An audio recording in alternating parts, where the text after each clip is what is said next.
অনেক হিন্দুদেরকেই বলতে শুনবেন যে মন্দিরে যাবো কেন, মন্দিরে গেলে কি হয়, কিন্তু কেউ কখনো বলে না যে মন্দিরে গেলে কি কি হয় না, মন্দিরে গেলে কি কি হওয়া বন্ধ হয়ে যায়।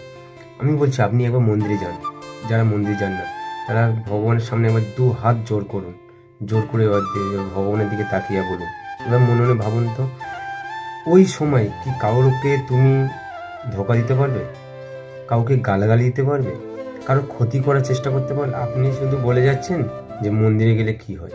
মন্দিরে গেলে অনেক কিছু হয়। যেমন মন্দিরে গেলে মন পবিত্র হয়, হিংসা, লোভ, ক্রোধ, মায়া, কাম এই সবগুলো ধীরে ধীরে আস্তে আস্তে তোমার কাছ থেকে সরে যাবে। মন্দিরে গেলেই তবেই মনের পরিবর্তন হয়। তাই সকল হিন্দুদের একবার কেন বারবার মন্দিরে যাওয়া দরকার এবং ভগবানের সামনে একবার হাত জোর করে একটু দেখুন।